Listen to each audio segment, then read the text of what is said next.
Yeah, good morning students. I welcome you in today's class History Chapter 3, the first page of the Indian national movement. Means there were the first time the Indian national movement had took place. As we know, the history of the Indian national movement can broadly divided into three periods or three phases. We know the first, the early national phase. It started from 1885 to 1907. Second phase, the assertive phase. It started 1907 to 1916. And third phase was the Gandhian era. It is started from 1915 to 1947. But we are going to study the first phase, the early nationalist phase, 1885 to 1907. 1885, then Indian National Congress had formed, and after that actively the early nationalist leaders started to the fight towards the against the British to achieve independence of India. Early nationalists, they know also the moderates leaders also. Who are then early nationalists? We can say the members of early nationalist group were drawn from the educated middle class consisting of the professionals like lawyers, barristers, teachers and officials who drew inspirations from Western thought. Many of them were educated in England and felt that the British intended to be just to Indians, but they were unaware of the true state of affairs in India. Means early nationalists were mostly the educated people and middle class people. They were the professionals. They were educated themselves in England in English medium school and Western education, and after that they had cooperated with the British. So then who were the early nationalist leaders? We can know statewide or statewide. First, the W.C. Banerjee, Ras Bihari Ghosh, Surendranath Banerjee and R.C. Dutt from Bengal. Dadabhai Nauroji, Gopal Krishna Gokhale, Firoz Shah Mehta and Justice Rana Dey from Maharashtra and Gujarat. P.R. Naidu, Subramaniam Iyer and Ananda Charlu from Andhra Pradesh and Tamil Nadu. Pandit Madan Mohan Malviya from Uttar Pradesh, liberal Englishmen like Hume and Wedderburn. These also Englishmen, also liberal Englishmen, also were the group early nationalist. Now we have seen the early nationalist leaders who led the Congress and the national movement in its initial year were staunch believers in open-minded and moderate politics. They believed in loyalty to the British crown. Means they were believing on the British crown, British government, that one day they will liberate. They are teaching now, and after that they will hand over their powers to the Indians. So they were staunch believers on the British crown. Here we see that belief of the early nationalists. We are not going through, there are 6 points, but I would like to just introduce one or two. The early nationalists had faith in the sense of justice, fair play, honesty and integrity of the British. Second, it was their hope that the British would grant home rule to Indians. They relied on the solemn pledge made by the British government. Third, they believed that the British rule had many benefits. For example, it helped in cleansing social ills like sati system, untouchability and child marriage. So on, there are 6 points among 3 I would like to explain. Here means they believed that the Britishers are cleansing the evil practices into the Indian society, which one I already mentioned. Now second, we have to see what was the demand of the early nationalists. There were constitutional reforms. First demands were means they wanted to that abolish of Indian Council and expansion of the legislative council and legislative assemblies both at the center and in the provinces. The second demand was economic reforms, means reduction in land revenue and protection of the peasants against unjust demand of the zamindars. Second, reduction in the expenditure on the army and the money thus saved to be spent on welfare activities such as health and education. Means the Britishers were spending much money on the army, so they had requested that reduction of the money on expenditure on the army.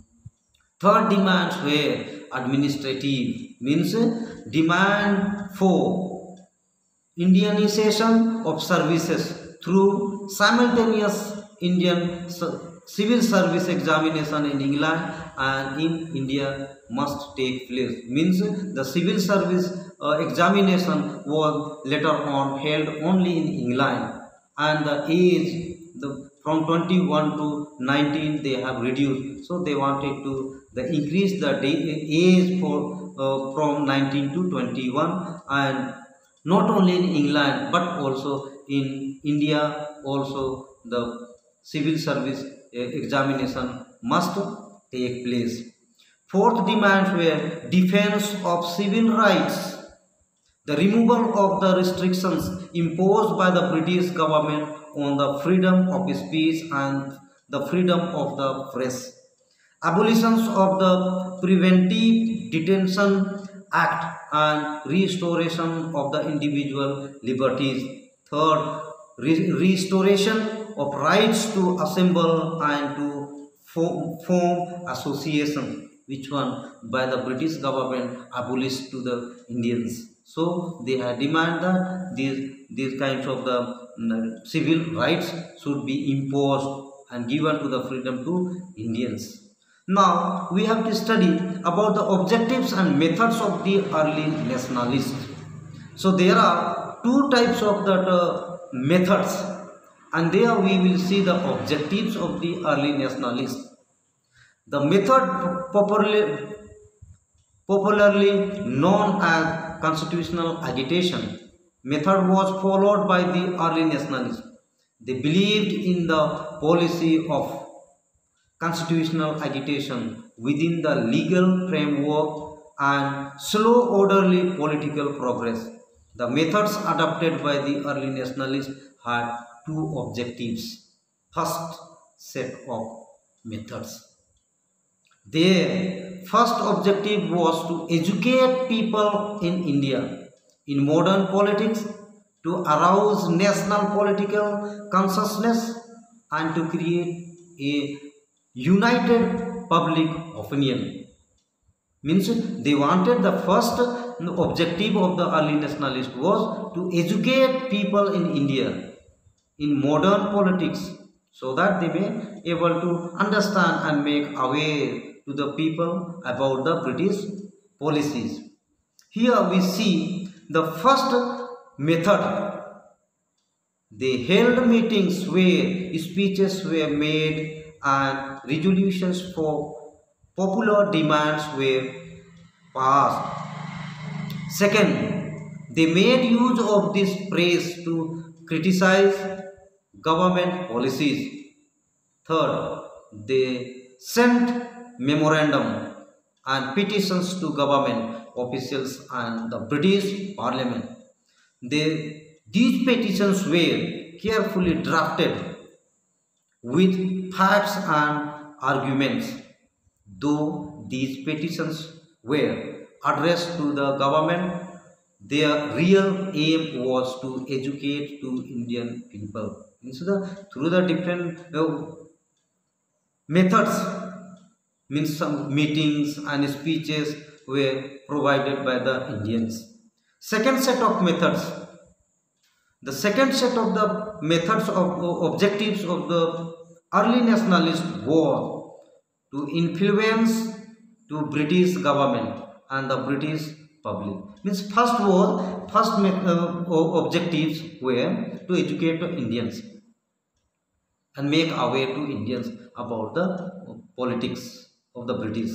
Second, they tried to influence to the British government and the people of British so that they can understand the great heritage and the great culture of the India. So, to achieve this objective, they followed the following methods. First, they made use of 3 P's, which were oftenly I explained. That is, petition. They were putting petitions, prayers, and the protest. They sent petitions, requests, and letters of protest to the British government to look into the problem of the Indians. Means any kind of the injustice were taken place by the British. Then they have written the petition, provided prayers, and then if not, then they have protested. Second, a British committee of the Indian National Congress was set up in London in 1889, which published a weekly journal, India to present India's case before the British public. Means some British committee, they had made Indian National Congress set up in England, in London, and after that in London, they were teaching to the Indian people, those who were lived in England. Even the British citizens also tried to understand. Third, deputations of Indian leaders were sent to Britain.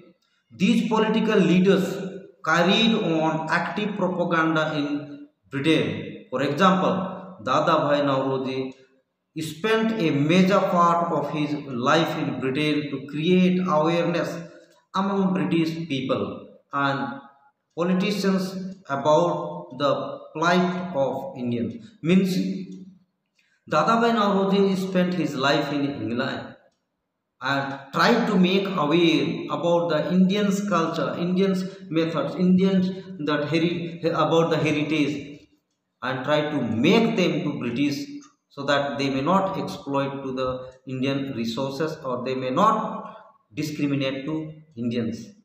And even the Dadabhai Nauroji tried to make aware the Indians, those who were living in the Britain. So he had done a great work. So students, while listening this video, kindly read your lesson so that you may able to understand. Next we will study about the contributions of the early nationalists. Thank you.